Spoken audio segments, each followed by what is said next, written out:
പങ്കുവച്ചത്. ഇപ്പോൾ പ്രധാനമന്ത്രി സംസാരിക്കുന്നു. 100 കോടി വാക്സിനുമായി ബന്ധപ്പെട്ടാണ് അദ്ദേഹത്തിന്റെ സംസാരം എന്ന് മനസ്സിലാക്കുക.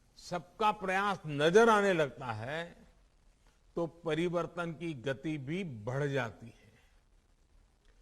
10 मंजिला ये विश्राम सदन भी सबके प्रयास से इस कोरोना काल में बनकर तैयार हुआ है। और ये भी विशेष है कि इस विश्राम सदन में देश की सरकार और कॉरपोरेट वर्ल्ड दोनों की साझा शक्ति लगी है। इन्फोसिस फाउंडेशन ने विश्राम सदन की इमारत बनवाई है, तो वहीं इसके लिए जमीन देने और बिजली पानी का खर्च एम्स जज्जर द्वारा उपलब्ध कराया गया है। मैं एम्स प्रबंधक और सुधा मूर्ति जी की टीम का इस सेवा कार्य के लिए आभार व्यक्त करता हूं।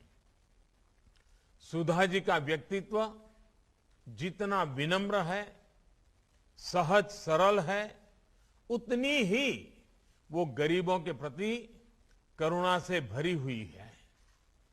नर सेवा को नारायण सेवा मानने वाले उनके विचार, उनके कार्य हर किसी को प्रेरित करते हैं।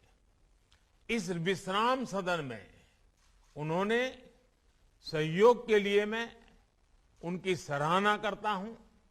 साथियों, भारत के कॉरपोरेट सेक्टर ने, प्राइवेट सेक्टर ने, सामाजिक संगठनों ने निरंतर देश की स्वास्थ्य सेवाओं को मजबूत करने में अपना योगदान दिया है। आयुष्मान भारत, पीएम जय भी इसका एक बेहतरीन उदाहरण है। इस योजना के तहत 2.25 करोड़ से अधिक मरीजों का मुफ्त इलाज हो चुका है और ये इलाज सरकारी के साथ ही प्राइवेट अस्पतालों में भी हुआ है। आयुष्मान योजना से जो देश के हजारों अस्पताल जुड़े हैं, उनमें से लगभग 10,000 प्राइवेट सेक्टर के ही हैं। साथियों, पब्लिक और प्राइवेट सेक्टर के बीच यही साझेदारी मेडिकल इंफ्रास्ट्रक्चर और मेडिकल एजुकेशन के अभूतपूर्व विस्तार में भी काम आ रही है।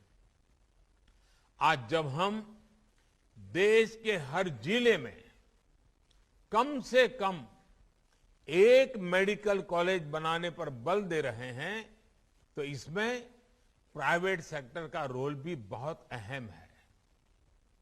इसी भागीदारी को बल देने के लिए मेडिकल एजुकेशन से जुड़ी गवर्नेंस में बहुत बड़े रिफॉर्म्स किए गए हैं। नेशनल मेडिकल कमीशन का गठन होने के बाद भारत में प्राइवेट मेडिकल कॉलेज खोलना और आसान हुआ है। साथियों, हमारे यहां कहा गया है, दान दिए धन ना घटे, नदी ना घटे नीर। यानी दान करने से धन घटता नहीं है, बढ़ता है। इसलिए जितनी सेवा करेंगे, दान करेंगे, उतनी ही संपत्ति बढ़ेगी। यानी एक तरह से हम जो दान देते हैं, सेवा करते हैं, वो हमारी ही प्रगति को व्यापक बनाती है। मुझे विश्वास है आज हरियाणा के झज्जर में विश्राम सदन का निर्माण एक विश्वास सदन के रूप में भी उभर रहा है। ये विश्राम सदन विश्वास सदन का भी काम करता है।